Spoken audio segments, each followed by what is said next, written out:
Bismillahirrahmanirrahim. Alhamdulillahi wahdahu wassalatu wassalamu ala man nabiyya ba'dahu wa ala alihi wa ashabihi awlal manaqibil hamidah. Amma ba'du. Ketahui oleh kamu ayyuhal ikhwan yang menjalankan tariqah Naqsyabandiyah yang maha tinggi ini, maka bahawasanya inilah sesuatu risalah perhimpunan bagi segala kaedah amal yang dikerja di dalam tariqat ini, atas sekira jalan yang hamba terima daripada mulut guru hamba Syekh Al-Mursyid Al-Kamil Al-Mukammil Faqir Muhammad An-Dakhuri Al-Bukhari rahimahullahu ta'ala di Mekah Al-Musharrafah, dihimpunkan supaya senang bagi segala saudara hamba yang mengambil akan dia perbuat amal. Maka hamba berkata, adalah yang dikehendaki dengan menjalankan suluk tarikat ahli as-sufi itu, iaitu diharapkan bertambah-tambah yakin dan menghasilkan dawam al-hudur, artinya berkekalan hudur hati, ingatkan Tuhan yang Esa. Maka alamat hasil yang demikian itu iaitu terangkatlah dan sucilah segala tabiat yang keji dan bersifatlah dengan segala sifat yang terpuji. Maka inilah sahaja yang dimaksudkan, bukan lain-lain sekali-kali. Kemudian diketahui pula adalah tarbiyah, artinya bela pelihara, dan riadah dan mujahadah, artinya melawan hawa nafsu. Pada ahli tariqah Naqsyabandiyah Mujadidiyah Ahmadiyah ini lain daripada tarbiyah dan riadah dan mujahadah pada ahli tariqah yang lain. Kerana maksud dengan tarbiyah dan riadah dan mujahadah pada tarikat ini iaitu mentarbiahkan roh yang bergantung ia dengan nafsu yang ammarah, dan pada tarikat yang lain mentarbiahkan nafsu. Maka kerana inilah riadah pada tarikat yang lain itu dengan mengerjakan pekerjaan yang musyaqqah, yang jadi keberatan di atas nafsu. Adapun riadah pada tarikat ini dengan mengerjakan azimah dan meninggalkan rukhsah. Maka erti azimah itu iaitu mengerjakan pekerjaan yang berat dan payah di atas nafsu daripada segala taat. Maka sebesar-besar azimah dan sepayah-payahnya itu iaitu ittiba' sunnah al-mustafawiyah, artinya mengikut syariat jalan Nabi Muhammad sallallahu alaihi wasallam. Maka ittiba' inilah sebesar-besar syarat pada ini tariqat. Kerana sekira-kiranya jika berpuluh-puluh tahun mengerjakan riadah dan tiada bersungguh-sungguh dengan ittiba', nescaya tiada baginya faedah pada tarikat ini. Kerana inilah dikata bahawasanya tarikat ini semata-mata dibina di dalamnya itu di atas ittiba' dan menjauhkan pekerjaan bid'ah dan ittiba' dengan sekuasa-kuasanya, dan tiada dapat oleh seseorang akan halawah, yakni kemanisan mujadidiyah, selagi ada tertinggal padanya pekerjaan yang bid'ah. Dan dibinakan tarikat di atas firman Allah Ta'ala, A'udzubillahi minasyaitonirrajim, Qul in kuntum tuhibbunallaha fattabi'uni yuhibbukumullah. Artinya, kata olehmu ya Muhammad sallallahu alaihi wasallam, jika adalah kamu mendakwa kasih kamu akan Allah Ta'ala, maka ikut olehmu akan daku, nescaya kasihlah akan kamu oleh Allah. Dari kerana inilah dikata tarikat ini ain syariat dan jalan segala sahabat Nabi sallallahu alaihi wasallam. Apabila sudah diketahui yang tersebut itu, maka adalah perhimpunan segala amal yang dikerja di dalam tarikat Naqsyabandiyah Mujadidiyah Ahmadiyah 5 perkara. Pertamanya suhbah, kedua zikir sir, ketiga zikir khafi, keempat tahlil, kelima muraqabah. Maka bermula suhbah itu iaitulah ibarat akan dia dengan rabitah, artinya pertambatan hati murid dengan gurunya atas jalan mahabbah. Maka terbahagi ia kepada 2 bahagi, iaitu pertama rabitah batin, kedua rabitah zahir. Maka rabitah batin itu pertambatan hati sahaja dengan tiada berhimpun dengan guru pada zahir badannya. Inilah dikehendaki dengan rabitah pada ketika berzikir. Adapun rabitah zahir maka iaitu berhimpun dengan guru dengan zahir badan. Macam kita sekarang ni kita hadir majlis zikir sama guru. Ni rabitah zahir. Rabitah batin tu itulah uwaisiyah. Faham? Maka adalah rabitah yang dipakai akan dia pada ini tariqah ada baginya asal.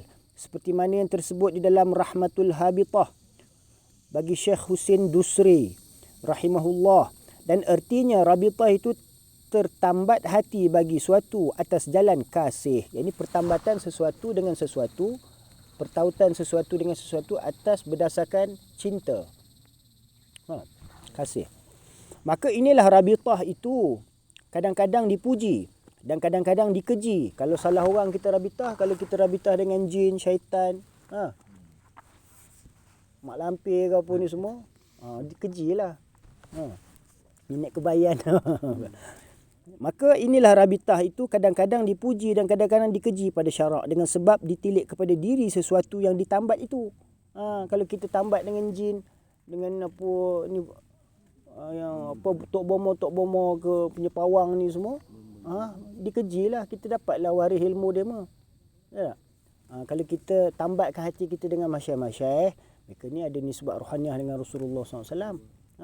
Jadi itu yang kita nak rabitah yang dipuji. Ya.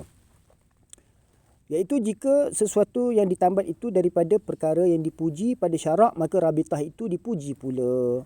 Seperti pertambatan hati kita dengan Rasulullah SAW atau seorang daripada sahabatnya atau seorang daripada orang yang soleh, yakni wali-wali Allah. Dan jika sesuatu itu dikeji pada syarak, maka rabitah dengan yang demikian itu dikeji. Seperti tertambat hati kita dengan sesuatu daripada pekerjaan maksiat. Dan difaham daripada ini, maka tiada suci hati seorang itu daripada rabitah, sama ada dengan kehendaknya atau tiada. Yang ini sedar tak sedar kita ni ada rabitah kita masing-masing. Tak? Maka tertentulah ada sahaja di dalam hati tiap-tiap seorang itu tertambat dengan apa-apa jua. Hanyalah dipuji atau dikeji. Itu dengan tilik kepada yang tersebut itu. Yang ni, apa yang kita ingat tu bergantung kepada apa yang kita ingat. Kan? Maknanya kebaikan ke, kepujian ke ataupun yang keji ke, bergantung atas apa benda yang kita buat, apa yang kita ingat. Kalau kita ingat benda-benda yang baik, maka dipuji. Bila kita ingat perkara-perkara maksiat, maka yang dikeji.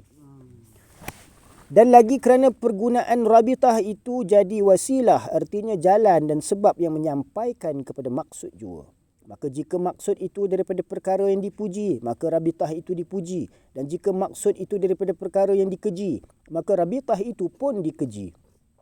Maka fahamlah olehmu apabila engkau ketahui dan faham perkataan yang tersebut itu, maka tiada syak lagi akan rabitah yang dipakai pada tarikat ini adalah ia terpuji semata-mata pada syarak dengan dalil hadis Nabi SAW.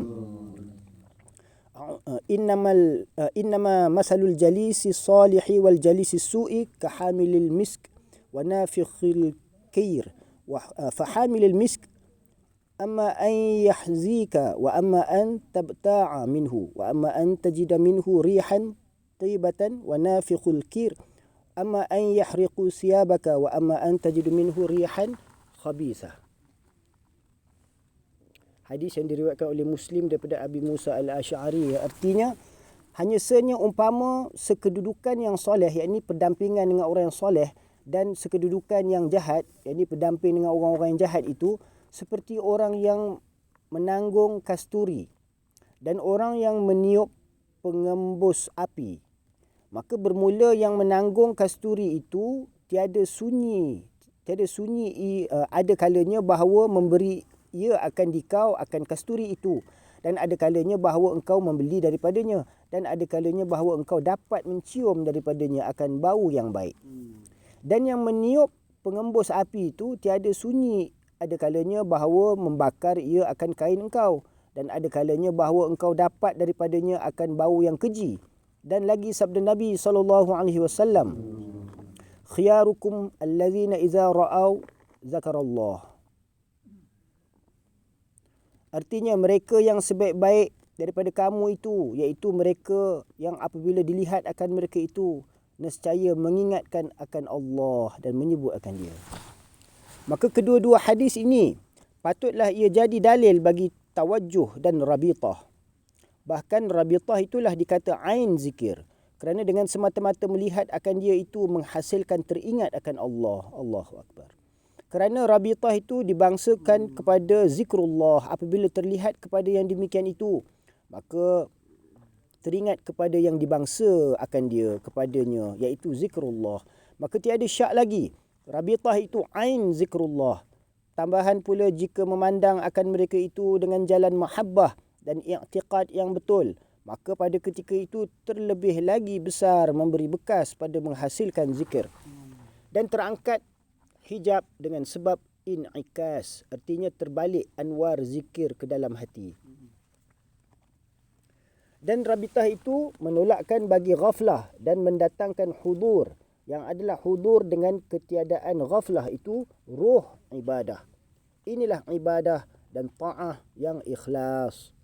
Kerana tiada dikata ta'at itu ikhlas, melainkan apabila sudah sunyi ia daripada segala campuran ghaflah yang lalai. Maka ta'at yang ikhlas itulah dikata wasilah. Artinya jalan yang boleh menyampaikan kepada Allah Ta'ala. Firman Allah Ta'ala, wabtaghu ilaihil wasilah.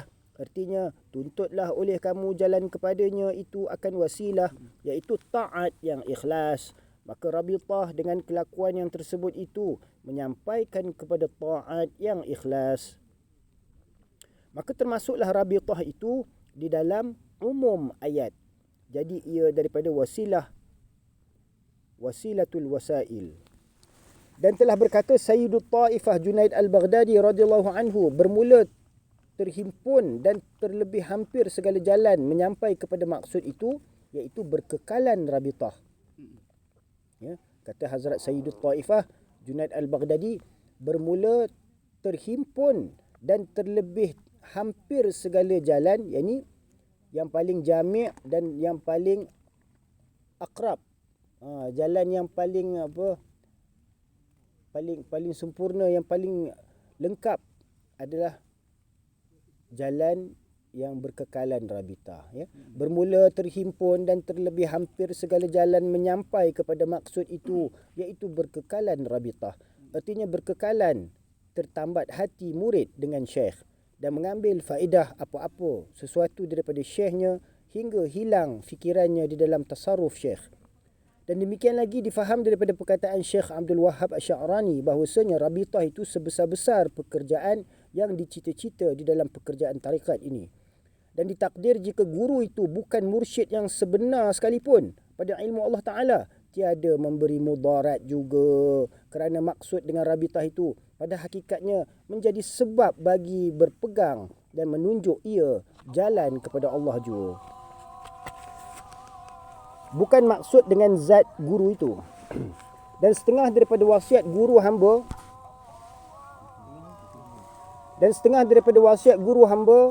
Syekh Faqir Muhammad An-Dakhuri Bukhari rahimahullah ta'ala kepada hamba itu, iaitu menyuruh minta pertolongan atas menghasilkan tiap-tiap suatu itu dengan rabitah. Yang ini bila kita nak minta hajat ke, ada pertolongan yang kita perlukan, rabitah. Dan setengah daripada wasiat guru hamba Syekh Faqir Muhammad An-Dakhuri Bukhari rahimahullah kepada hamba itu, iaitu menyuruh minta pertolongan atas menghasilkan tiap-tiap sesuatu itu dengan rabitah. Maka sekadar perkataan ini memadailah akan dikau pada bicara rabitah. Maka berpegang olehmu bersungguh-sungguh dan kekal olehmu akan rabitah itu hingga sampai kepada muraqabah. Maka pada ketika itu ditinggalkan rabitah hingga dikaramkan segala waktu dengan zat al-ahadiyah juga. Dan memadalah bagi kita berpegang dengan beberapa banyak perkataan ulama yang besar-besar yang dahulu-dahulu, yang kuat mereka itu dan menyuruh mereka itu dengan rabitah, seperti Abil Qasim Junaid dan Abdul Wahhab Asy'arani dan Imam Al-Ghazali dan Syekh Ibn Hajar dan lain-lainnya rahimahumullah ta'ala. Maka mustahil sekali-kali tersalah segala ulama ini daripada jalan ini, kerana mereka itulah sebesar-besar ikutan bagi umat ini pada memeliharakan syariat. Dan jika engkau berkehendak juga perkataan yang panjang-panjang daripada ini pada bicara rabitah, maka hendaklah engkau baca kitab yang bernama Ar-Rahmatul Habitah yang dipermelayu akan dia oleh Tuan Syekh Ismail Minangkabawi Al-Khalidi rahimahullahu ta'ala. Tetapi di dalam pada itu pun tiada dapat ketahui oleh seorang akan kelebihan rabitah seperti yang tersebut itu, melainkan barang siapa yang telah mengurnia akan dia oleh Allah Ta'ala akan perasaan dan yakin yang elok dan i'tiqad yang sahih pada ketika itu, mengetahuilah ia. Adapun zikrullah, Allah dinamakan zikir sir, maka iaitu ketahui oleh kamu bahawasanya adalah kejadian insan pada masyayikh tariqat Naqsyabandiyah Mujaddidiyah itu, maka iaitu disusun akan dia daripada dua alam. Pertama alam amar, alamul amar, kedua alamul khalaq. Maka kedua-dua alam ini dihamburkan dia di dalam insan. Maka alamul amar itu 5 perkara, maka tiap-tiap sesuatu daripadanya itu dinamakan dia latifah. Pertamanya latifah al-qalb, tempatnya di bawah susu kiri, cenderung pada pihak rusuk kiri dengan perkiraan kadar 2 jari.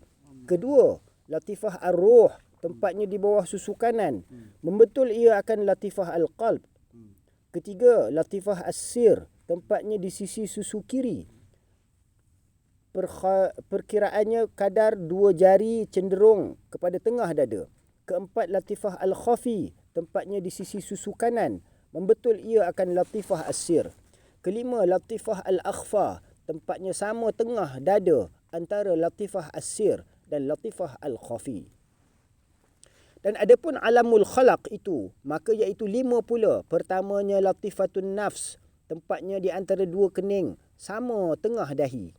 Kedua, latifah al-qalb, iaitu anasir yang 4. Kedua, latifah al-qalib. Ya, tadi nafs kan. Yang keduanya ni latifah alam khalaq. Pertamanya pun latifah an-nafs, yang keduanya latifah al-qalib. Latifah al-qalib ni iaitu anasir yang 4. Ya, yang masuk qalib itu 4 anasir, tanah, air, api, angin. Iaitu anasir yang 4, tiap-tiap sesuatu daripadanya itu dikata latifah. Jadi 4 latifah. Tempatnya pada segala badan, dikata akan dia majma'ul badan. Maka telah berlaku pada masyayikh tarikat ini, menyuruh mereka itu akan muridnya berzikir dengan zikir sir, iaitu lafaz Allah, Allah di dalam hati, dicepat-cepatkan pada tiap-tiap sesuatu daripada segala latifah yang tersebut itu, yakni daripada latifah qalb, ruh, sir, khafi dan akhfa. Dengan zikir yang sir. Zikir sir maksudnya zikir secara rahsia, dengan kelakuan dan tertib yang maklum pada mereka itu dengan izin daripada guru. Maka faedahnya itu menyucikan akan segala asal kejadian insan itu dengan air zikir sir. Maka dengan bersungguh-sungguh murid mengerjakan zikir pada segala tempat-tempat yang tersebut itu, nescaya bersih dan sucilah daripada segala cemar-cemar daripada perangai manusia yang kekejian, dan bersifat pula dengan perangai yang kepujian. Maka pada ketika itulah dikata insan yang kamil, yang patut bagi masuk kepada hadrat wahdatul wujud, ahadiyatus sarf. Maka latifah yang tersebut itu, maka iaitu dinamakan dia haqiqatul insan dan haqiqat jami'ah dan latifah insaniyah. Dan menamakan dia oleh setengah hukama dengan nafsun natiqah. Dan setengah daripada syarat yang besar pada ketika zikir itu, iaitu hadir hati, ingat akan mafhum lafaz Allah itu, iaitu semata-mata zat yang esa dengan tiada hadir segala sifat dan asma' dan af'al. Dan inilah dikata ahadiyatuz zat yang dimaksud pada tarikat ini. Bersalahan bagi segala tarikat yang lain, dan lagi tiada maulah berhadap bersungguh-sungguh kepada hatinya dengan tiada pecah belah, dan hatinya itu berhadap kepada Allah Ta'ala. Inilah dikata wuquf qalbi, kerana mustahil didapati akan nisbah tarikat ini dengan tiada yang demikian itu. Jadi nisbat utama dalam Naqsyabandi ni adalah wuquf qalbi. Itu yang dijadikan sebagai usul oleh Hazrat Shah Bahuddin Naqsyabandi. Wuquf qalbi ni apa? Nafs kita bertawajuh kepada qalb, qalb bertawajuh kepada Allah Ta'ala. Adapun uzlah, artinya berasing dan berjauh diri daripada manusia. Dan pejam mata maka iaitu bukan daripada syarat tarikat ini. Jadi zikir sambil pejam mata itu bukan syarat. Tetapi jika diperbuat kedua-duanya, ini kalau kita uzlah duduk dalam bilik ke duduk tempat yang jauh daripada kesibukan manusia, kemudian sambil tu kita tutup mata lagi, ada faedah dia. Tetapi jika diperbuat kedua-dua itu, maka iaitu terlebih baik. Nampak? Kerana khalwat di dalam jalwat artinya bercampur dengan manusia dengan zahir badan dan hatinya serta dengan Allah, maka iaitu mudah bagi tiap-tiap seseorang. Adapun masuk duduk khalwat di dalam masa yang tertentu seperti 40 hari umpamanya, maka yang demikian bukan daripada pilihan segala masyayikh tarekat ini daripada masa dahulu hingga sampai sekarang. Jadi beruzlah selama tempoh masa-masa yang tertentu 40 hari, 10 hari ke ataupun beberapa hari-hari yang tertentu, ini bukanlah amalan masyayikh kita. Mungkin masyayikh tarekat lain lah, tapi masyayikh kita tak jadikan itu sebagai pengamalan. Faham tak? Sebab apa? Masyayikh kita dia kehidupan dalam kehidupan seharian. Kita suluk tu dalam masyarakat. Faham tak?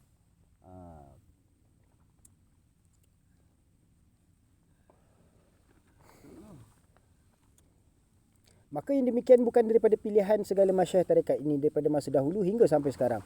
Bahkan ditegah pula pada Hadrat Khwajah Muhammad Baharuddin An-Naqsyabandi radhiyallahu anhu, kerana di dalam yang demikian itu ditakut mendatangkan kejahatan seperti riak dan lainnya. Hanyalah bersungguh-sungguh mereka itu dengan bersahabah, kerana tarekat ini dibina akan dia atas mengikut sunnah jalan Rasulullah sallallahu alaihi wasallam. Maka jalan sunnah Rasulullah itu sentiasa dengan bersohbah sahaja, iaitu berhimpun dengan sahabatnya radhiyallahu anhum ajma'in. Maka dengan masuk khalwat itu meluput ia akan sohbah. Yani kalau kita berkhalwat, duduk seorang-seorang, tak berkawan dengan orang, maka kita tak itibak Nabi. Nabi khalwat itu sebelum jadi Nabi. Kan? Jadi selepas jadi Nabi bercampur dengan sahabat-sahabat. Maka dengan masuk khalwat itu meluput ia akan sohbah. Dan lagi khalwat itu tiada ada pada zaman dahulu. Dan lagi dikata pula satu kali berhimpun kerana bersohbah dengan syekh itu mendapati satu kali masuk khalwat 40 hari. Allahu Akbar. Sehari kita sohbat dengan syekh equal, maknanya balance, menyamai. Macam kita keluar 40 hari. Bercilah, bersuluk 40 hari. Uzlah 40 hari. Dan hanyalah yang memilihkan khalwat itu iaitu Syekh Maulana Khalid radhiyallahu anhu, iaitu Syekh Khalid Al-Baghdadi daripada Baghdad. Dia datang ke tanah Hindi untuk ambil nisbat Naqsyabandi daripada Hazrat Shah Ghulam Ali Dehlavi rahmatullah alaih. Jadi bila dia dapat ijazat daripada Hazrat Shah Ghulam Ali Dehlavi rahmatullah alaih, maka dia pun kembali ke negara dia, kembali kepada kerajaan Uthmaniyah di Turki sana. Kemudian sampai ke Mekah, disebarkan tarekat Naqsyabandiyah Khalidiyah ni. Dialah yang mula-mula menerapkan khalwat tu 40 hari ke 10 hari ke, macam yang pergi suluk kan, 40 hari ke 10 hari ke macam tu lah. Tempoh-tempoh yang tertentu tu. Mana ada maksud dia, mana untuk bagi training macam kita hari ni nak training 40 hari nak cuti pun susah. Jadi kita satu hari satu malam pun boleh, 3 hari 2 malam pun boleh kan. Tiap-tiap hari tiap-tiap malam pun boleh, tak ada masalah. Dan hanyalah yang memilihkan khalwat itu iaitu Syekh Maulana Khalid radhiyallahu anhu daripada ulama Naqsyabandi yang mutaakhirin, dan ijtihadnya tiada boleh diingkar di atasnya. Jadi para masyayikh tak mengingkari walaupun dia buat kira tu macam satu bid'ah lah dalam tarekat khalwat tu kan, tapi tak, benda ni training. Faham tak? Training, latihan, riadah. Faham? Dan demikian lagi menentukan kadar bilangan zikir sir itu, maka itu pun bukan syarat yang lazim daripada ulama yang dahulu, hanyalah dengan ijtihad ulama yang mutaakhirin sahaja. Ini bilangan 25,000 ke 70,000 ke 5,000 ke berapa ribu sekalipun, ini bukanlah ada sumber daripada nas apa bilangan-bilangan ni. Nabi pun tak ada suruh sahabat dia zikir 24,000. Perintah tu diberikan secara umum sebanyak-banyaknya. Jadi ulama-ulama mutaakhirin ni yang kendian ni datang kadang murid ni sebab bingai sangat tak tahu nak berzikir banyak mana, dia kata hang buat ialah setakat mana 1,000 ke, nak buat 5,000 tak larat sangat, buat 1,000. Buatlah ikut kemampuan hang 100 ke. Tak. Jadi ulama-ulama ni, guru-guru ni mereka tentukanlah ikut kadar kemampuan murid-murid tu. Dan demikian lagi menentukan kadar bilangan zikir sir itu, maka itu pun bukan syarat yang lazim daripada ulama yang dahulu, hanyalah dengan ijtihad ulama yang mutaakhirin sahaja, dengan kerana nampak malas dan segan murid-murid maka menentu mereka itu akan bilangan zikir. Sebab murid tu malas sangat nak berzikir, suruh 24,000 mengalu banyaklah tak mampu gitu apa ni semua. Adapun yang dimaksudkan itu, maka iaitu hendaklah menghiasi segala waktu siang dan malam di dalam hal zikir, hingga berlaku zikir dan hadirlah hati itu kepada Allah Ta'ala. Maka ketika itu berzikir pula pada latifah ar-ruh. Kemudian demikianlah hingga sempurna segala latifah itu dengan izin Syekh. Tetapi yang hamba terima daripada guru hamba itu, iaitu tiap-tiap latifah itu tiada boleh dikurang daripada 3,000 zikir sir. Ini yang Syekh Sulaiman Siddiq diterima daripada guru dia, Syekh Abdullah Dakhuri tu. Maknanya tiap-tiap latifah tu tak boleh kurang daripada 3,000. Lebih daripada 3,000 baru boleh beralih. Macam kalau kita dah boleh zikir satu latifah 24,000 tu kira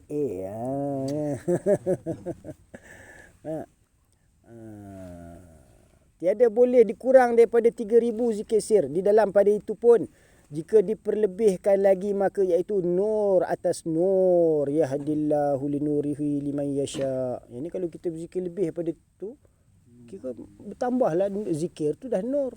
Kita tambah lagi nur, tambah-tambahlah nur zikirnya.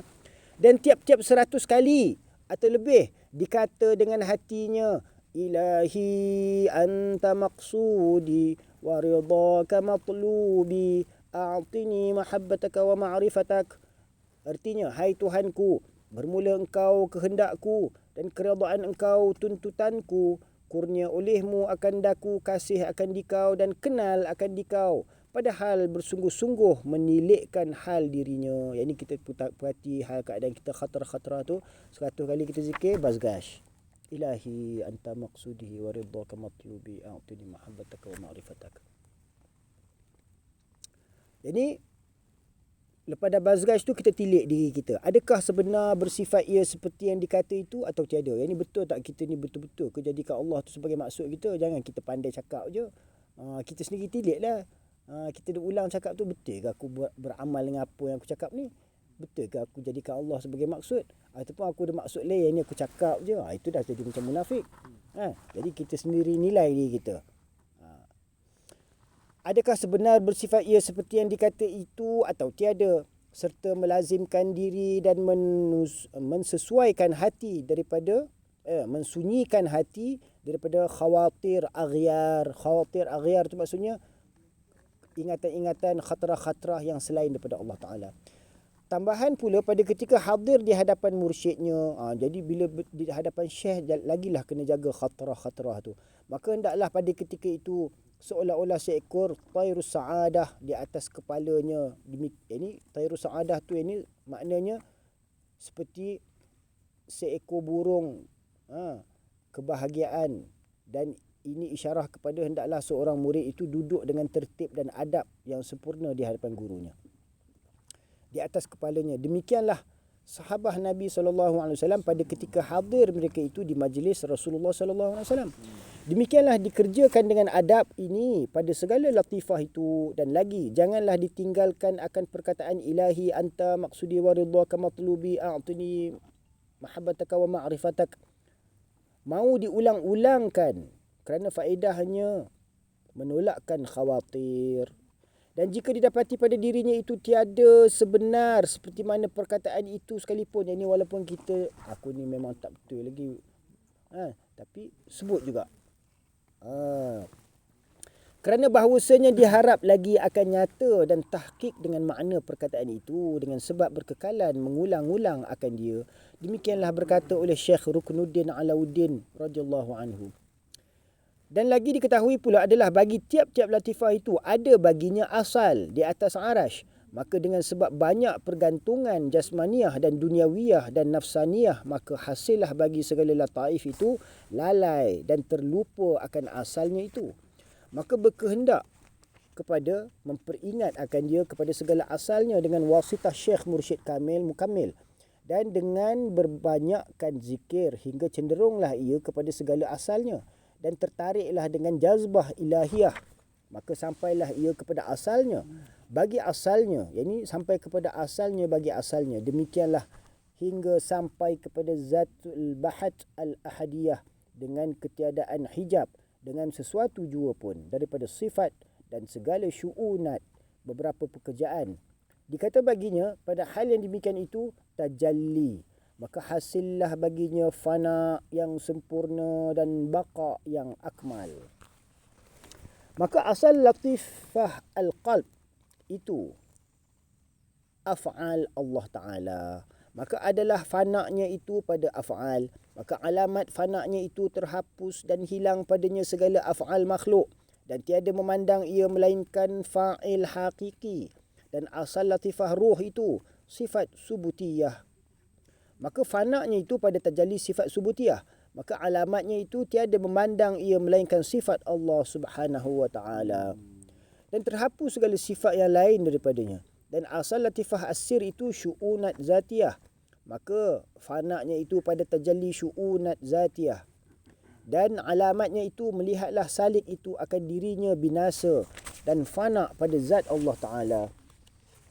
Dan asal latifah al-khafi itu segala sifat salbiyah. Maka fana'nya itu pada tajalli sifat salbiyah. Maka alamatnya itu memandang ia akan ketunggalan Allah Subhanahu wa Ta'ala daripada segala alam. Dan asal latifah akhfa itu syan al-jami'. Maka fana'nya itu pada tajalli syan al-jami'. Dan alamatnya itu hasillah baginya bersifat dengan segala sifat ilahiyah. Ini maksudnya terhasillah baginya perasaan bahawa Allah jua yang bersifat dengan segala sifat ketuhanan. Adapun zikir khafi, maka iaitu zikir nafi isbat yang datang daripada Maulana Syekh Abdul Khaliq Al-Ghujdwani radhiyallahu anhu, mengambil ia daripada hadrat Sayyidina Khidir alaihi salam. Maka kaifiatnya itu iaitu dipandangkan berjalan khayal la daripada pusatnya naik kepada latifah an-nafs dan ilaha kepada bahu kanan, dan dipalu dengan illallah kepada latifah al-qalb, serta lalu di atas segala latifah, serta ditongkat lidah di langit-langit dan dipejam dua mata dengan tiada rabitah, serta hadirkan maknanya la maujuda illallah, ditahankan nafasnya. Demikianlah dikerjakan sekali atau 3 kali dengan satu nafas atau lebih, tetapi dengan bilangan yang ganjil. Dinamakan dia wukuf adadi. Hingga dapat dikerja pada satu nafas 23 kali. Dan tiap-tiap dilepas nafas itu diingatkan Muhammadur Rasulullah sallallahu alaihi wasallam. Dan hadirkan dengan hatinya ilahi anta maqsudi wa ridhaka matlubi a'tini mahabbataka wa ma'rifatak. Demikianlah diulang-ulangkan, dan apabila dapat di dalam satu nafas 23 kali, maka dipertetapkan tiada boleh kurang daripada 1300 kali. Ini kena buat zikir perhabis mana senapas 23 kali, lengkapkan sebanyak 1300 kali. Dan akan zikir nafi isbat ini dikerjakan dia apabila sudah masuk kepada muraqabah ahadiyah dengan aturan dan izin syekhnya. Adapun tahlil lisan, maka iaitu berzikir dengan lidah la ilaha illallah serta hadirkan maknanya di dalam sehari semalam. Tiada boleh kurang daripada 5,000 kali selama-lamanya. Dan tiap-tiap 100 kali dikata la ilaha illallah Muhammadur Rasulullah. Tapi tahlil lisan dikerjakan dia pada ketika sudah masuk mengerja muraqabah ma'iyah dengan izin guru juga. Maka murid yang mula masuk istighal dengan tahlil itu, hendaklah mulanya ia tahlil 5,000 kali hadiah pahalanya kepada Rasulullah sallallahu alaihi wasallam, dan 5,000 kali pula kepada segala sahabat Nabi dan keluarganya, dan 5,000 pula kepada segala masyayikh tarikat, dan 5,000 pula kepada dua ibu bapanya, dan 5,000 pula gurunya, dan 5,000 pula kepada segala mukmin laki-laki dan perempuan.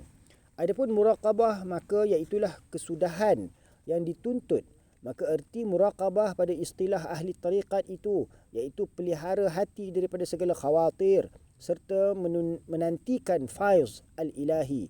Artinya limpah kurnia daripada Tuhan, seolah-olahnya duduk ia di bawah mizab. Artinya saluran air menanti akan limpah kurnia air hujan faizi itu. Maka ketika muraqabah itu ditinggalkan zikir dan rabitah, tiada berkehendak kepada keduanya lagi pada makam ini. Dan lagi pada ketika itu hendaklah berkekalan ingat oleh orang yang salik itu akan Tuhannya yang menilik ia akan dia dan mengetahui segala kelakuannya dan seolah-olah hadir salik itu di hadapan Tuhannya itu. Maka pada ketika itu hendaklah malu dan beradab dengan sehabis-habis adab di hadapan Tuhannya yang sentiasa memandang ia akan dia. Dan hendaklah bersungguh-sungguh memelihara dan takut bahawa memandang oleh Tuhannya akan dia di dalam kelakuan yang dikeji yang membawa kepada jauh daripada pintunya. Seperti dihikayatkan bahawa adalah Sirri As-Saqti rahimahullah, tiada pernah ia hunjurkan kakinya kepada pihak kiblat lamanya 40 tahun. Dan di dalam masa itu berkekalan ia di dalam duduk bertempuh juga.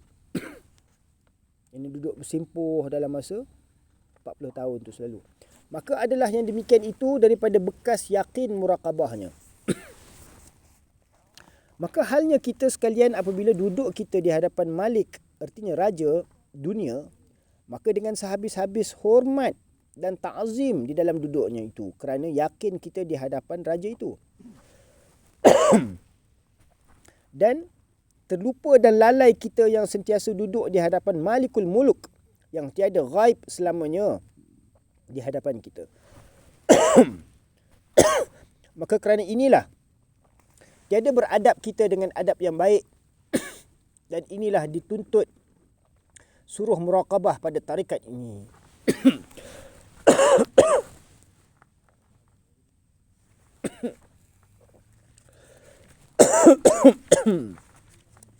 Jadi muraqabah tu maknanya kita menantikan limpahan kurnia, limpahan faiz daripada Allah Subhanahu Wa Taala. Maka muraqabah itu ada baginya beberapa dalil daripada Quran dan hadis. Setengahnya daripadanya firman Allah Taala, "Qul in tukhfu ma fi sudurikum aw tubduhu ya'lamhu Allah." Artinya, kata olehmu ya Muhammad sallallahu alaihi wasallam, jika kamu sembunyikan akan barang yang di dalam dada kamu atau kamu zahir akan dia, nescaya mengetahui akan dia oleh Allah. Dan firman-Nya, "Wa nahnu aqrabu ilaihi min hablil warid." Artinya, dan bermula kami terlebih hampir kepadanya daripada urat yang di leher. Dan firman-Nya, "Wa huwa ma'akum aina ma kuntum." Artinya, iaitu Tuhan serta kamu di mana ada kamu. Dan banyaklah datang beberapa ayat yang menunjuk dan mengajar bagi segala hamba keadaan Allah Ta'ala itu memandang dan menilik kepada mereka itu. Maka barang siapa menanti-nanti yang demikian itu pada segala hal dan waktu, nescaya hasillah baginya hudur dan ta'zim dan takut kepada Tuhannya. Maka dengan kerana inilah dikata bahawa muraqabah itulah terhimpun padanya segala kebajikan dan bahagia dunia dan akhirat bagi barang siapa yang mendapat akan yang demikian itu dengan mata hati yang terang dengan nur hidayah dan taufik. Setengah daripada hadis sabda Nabi sallallahu alaihi wasallam, "Al-ihsan an ta'budallaha ka'annaka tarah, fa in lam takun tarah fa huwa yarak." Artinya bermula ihsan itu bahawa engkau perbuat ibadah akan Allah seolah-olah engkau melihat akan dia. Maka jika tiada engkau melihat akan dia, maka iaitu melihat ia akan dikau. Dan sabda Nabi SAW, "Fikru sa'atin khairum min ibadati sab'ina sanah." Artinya, berfikir satu saat itu, ini satu saat tu maksudnya 1 jam, ya, terlebih baik daripada ibadah 70 tahun dengan tiada fikir. Dan sabda Nabi SAW, "Innallaha fi ayyami dahrikum nafahatun ala fata'arradu laha." Artinya bahawasanya bagi Allah di dalam segala hari masa kamu itu ada beberapa kurniaan, maka cubalah kamu mendatangi akan dia dengan menanti-nantikan dia. Maka menanti dengan tafakkur pada muraqabah itu, maka iaitu ain, menantikan bagi beberapa kurniaan Tuhan. Maka permulaan muraqabah pada tarekat ini iaitu muraqabah ahadiyah, iaitu menanti-nanti datang faiz itu daripada zat yang esa dengan dihadirkan makna qul huwallahu ahad. Maka datang faiz itu di atas latifah al-qalb daripada zat yang esa. Dan pada muraqabah ahadiyah ini dikerjakan zikir nafi isbat yang telah terdahulu sebut itu. Kemudian mengerja pula muraqabah yang kedua dengan izin mursyidnya, iaitu muraqabah ma'iyat dengan dalil hadirkan makna ayat wa huwa ma'akum aina ma kuntum, dan menantikan datang faiz ilahi daripada zat di atas latifah al-qalb, serta hadirkan keadaan Tuhannya serta dengannya di mana tempat ada ia, akan serta yang tiada dapat dibahagi. Dan pada muraqabah ma'iyat ini hendaklah banyak zikir tahlil dengan lidah pada tiap-tiap hari 5,000 kali, tiada boleh kurang. Maka kedua-dua muraqabah ini iaitu ahadiyah dan ma'iyah dikata akan dia wilayatus sughra, datang faiz di atas latifatul qalb. Kemudian dikerja muraqabah yang ketiga iaitu muraqabah aqrabiyah dengan dalil hadirkan makna ayat wa nahnu aqrabu ilaihi min hablil warid, dan menantikan datang faiz daripada zat yang maha tinggi di atas latifah an-nafs. Dan banyakkan pada muraqabah ini akan baca selawat di atas Nabi SAW pada tiap-tiap hari 1,500 kali. Inilah permulaan masuk daerah yang dinamakan dia wilayatul kubra daripada wilayah segala anbiya yang dahulu daripada itu wilayah bagi segala aulia. Ini wilayah sughra, wilayah para wali. Wilayatul kubra adalah wilayat para nabi. Dan yang dahulu daripada itu wilayat bagi segala aulia. Maka dengan muraqabah aqrabiyat itu sempurnalah tarikat Naqsyabandiyah. Dan yang di atas daripada ini, daripada segala muraqabah itu, iaitu ketentuan bagi Imam Ar-Rabbani radhiyallahu anhu, wallahu alam. Ini selepas zikir pada makam ismu zat nafi isbat dan muraqabah ahadiyat, muraqabah ma'iyat, ya. Kemudian muraqabah aqrabiyat, sampai kepada muraqabah aqrabiyat, di situlah berakhirnya suluk tarikat Naqsyabandi. Selepas aqrabiyat tu dia ada makamat lagi berkaitan dengan makamat nubuat dan makamat yang berkaitan dengan hakikat ilahiyat dan hakikat anbiya, hakikat nubuat. Itu Imam Rabbani Mujaddid Al-Afsani yang susun tu. Faham tak? Sampai kelas ta'ayun tu itu Imam Rabbani. Sebab tu nisbat kita ni Naqsyabandi Mujaddidi. Maknanya daripada Khawajagan punya usul, lepas tu sampai ke Naqsyaban sekarang ni maknanya dia dah hybrid lagi dengan Mujaddidi punya. Faham tak? Inilah akhir barang yang hamba himpunkan diri salah akan segala amalan tarikat Naqsyabandi yang 5 perkara itu.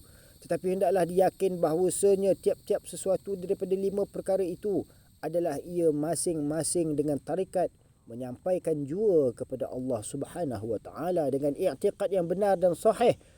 Maka hai segala saudaraku, maka hendaklah kamu bersungguh-sungguh di atas amal tarikat ini, dan jangan kamu berpaling dan ambil hirau di atas perkataan kaum yang mengingkar mereka itu akan tarikat ini. Dan memadalah bagi kita oleh perkataan Syekh Ibn Hajar rahimahullah di dalam kitabnya yang bernama Fatawa Hadisiyah, memuji ia akan tarikat Naqsyabandiyah, maka tentulah ia tiada memuji melainkan kemudian daripada sudah ia periksa halusi atas hakikat tarikat ini. Kerana ia satu daripada sebesar-besar ulama syariat, memeliharakan syariat, kerana terlebih maklum bagi tiap-tiap seorang tiada boleh puji atau keji akan sesuatu melainkan kemudian daripada sudah periksa halusi dahulu dengan mizan syariat. Maka demikian itulah hal Syekh Ibn Hajar pada memuji ia akan ini tarikat. Khatimah pada menyatakan kaifiat suhbah dan halqah berhimpun dengan guru, iaitu dipertetapkan pada tiap-tiap hari 3 kali, iaitu sembahyang subuh, zuhur dan asar. Maka lepas sembahyang subuh itu iaitu berkhatam. Kaifiatnya itu memulalah membaca oleh syekh akan Fatihah dengan perlahan-lahan sekali, kemudian daripada membahagikan anak batu kepada yang hadir kadar sedapat, kemudian baca selawat 100 kali dan 300 kali subhanallah walhamdulillah wala ilaha illallah wallahu akbar, dan 300 kali selawat dihadiahkan pahalanya kepada Syekh Ahmad Said, dan kemudian daripadanya selawat 100 kali dan rabbila tazarni fardan wa anta khairul warisin 500 kali, dan selawat 100 kali dihadiahkan pahalanya kepada Syekh Muhammad Umar radhiyallahu anhu. Itu kaifiat kalau kita ada khanqah, mana kita boleh buat majlis selepas sembahyang subuh, dan kita boleh maknanya menghadiri majlis sohbat lah, kaifiat sohbat dengan halqah bersama dengan guru. InsyaAllah nanti kita akan sambung malam nanti tentang kaifiat bersohbat ni nanti di homestay nanti insyaAllah ya. Itu sedikit sebanyak daripada kalam Syekh Wan Sulaiman Siddiq dalam kitab Nihayatul Matlub li Tasfiyatil Qulub tentang suluk perjalanan tarekat Naqsyabandi ya. Maknanya tidak sepenuhnya Mujaddidi lah, maknanya perjalanan Naqsyabandi sehinggalah ke makam akrabiyat. Dekat-dekat tu. InsyaAllah ada apa-apa nak tanya? Lawan lagi tak tahu apa. Ha? Muraqabah, akrabiyat, apa semua tu. Dia nak tanya apa? Dia mula-mula perjalanan tu, kita menempuh perjalanan wilayat. Wilayat ni ataupun disebut walayat. Walayat ataupun wilayat ya. Wilayat tu kewalian lah. Walayat tu artinya penghampiran kita, pengabdian kita kepada Allah Subhanahu Wa Taala. Faham tak? Pada level mana? Level walayat. Level walayat ni level ibadat. Amalan ibadat kita nak menghampirkan kepada Allah Taala tu, dia ada level wilayat wali-wali, ada level wilayat nabi-nabi. Nabi-nabi sebelum mereka diangkat menjadi rasul, mereka wali dulu. Faham? Mereka wali dulu, mereka ibadat, uzlah. Sebelum nak terima wahyu tu, mereka wali dulu. Faham? Selepas mereka dah menempuh wilayat, barulah mereka diberikan nubuat. Faham? Macam kita ni umat Nabi Muhammad sallallahu alaihi wasallam, tidak ada nabi sesudah nabi, tapi kerja kenabian itu diwarisi. Sebab apa? Al-ulama warasatul anbiya. Ulama-ulama itu adalah pewaris nabi-nabi. Maknanya kerja kenabian tu berterusan walaupun tidak ada nabi lagi akan diutuskan. Nampak? Jadi ini yang dimaksudkan makam nubuat. Dia mengatasi makam wilayat. Faham tak? Jadi di kalangan umat Muhammad sallallahu alaihi wasallam ni, kalau yang beriman semuanya wali. Jadi kewalian ni pun dia ada terbahagi kepada wilayat ammah dan wilayat khassah. Wilayat ammah ni wilayat umum lah, setiap orang beriman semuanya wali. Tak kira dia ada ilmu ke, tak ada ilmu ke, banyak amal ke, kurang amal ke, semuanya wali. Tapi wilayat khassah khas, yang berilmu, bertakwa, beriman, beramal soleh kan. Ala inna awliya Allahi la khawfun alaihim wa lahum yahzanun. Allazina amanu wa kanu yattaqun. Mereka bertakwa kepada Allah Taala. Ini wilayah khasah. Wilayah khasah ni pun terbahagi kepada beberapa kategori. Ada wilayah adami, nisbah kepada Hazrat Nabi Adam AS. Ada wilayah Ibrahimi, itu nisbah kepada Nabi Ibrahim AS. Ada wilayah apa? Musawi. Ada tak? Mana wilayah Nabi Musa AS. Kemudian dia ada wilayah Isawi, Nabi Isa AS. Dia wilayah khassah yang paling sempurna adalah wilayah khassah Muhammadiyah. Maknanya wilayat Muhammadi. Macam kita ni sebagai umat Nabi Muhammad SAW, kita ni sangat dekat dengan wilayat Muhammadi. Macam mana dekat? Kalau kita ittiba' sunnah, dia jadi sangat dekat.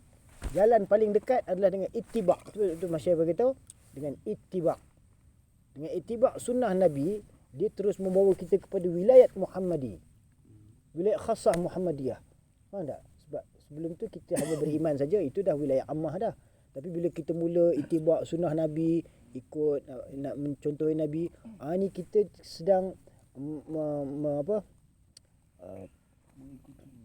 bukan kita mengikuti, kita sedang menerima biasan cahaya Muhammadiyah tu supaya terlimpah pada kita.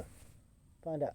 Ibaratnya mana kita menerima pancaran keterbalikan daripada guru kita tu, daripada masyayikh rohaniah ni semua, kita ambil faiz tu untuk kita bawa syariat Muhammadi kan. Kita ikut sunnah kan, bila kita ikut syekh baru kita dapat belajar sunnah. Tidak, kita sendiri punah jadinya. Syekh yang bawa kita kepada jalan menuju ke Muhammadi. Faham? Kalau tidak saya tak ajarlah buat tongkat pakai serban ni semua, suruh pakai topi cap, topi sudu apa kan. Jadi jalan untuk kita cepat mencapai kepada makam wilayah khasah Muhammadiyah adalah dengan ittiba' sunnah Nabawiyah. Jadi tentang makamat-makamat yang atas tu tak payah faham tak apa. Faham tak? Faham. Alhamdulillah. Banyak-banyak pening.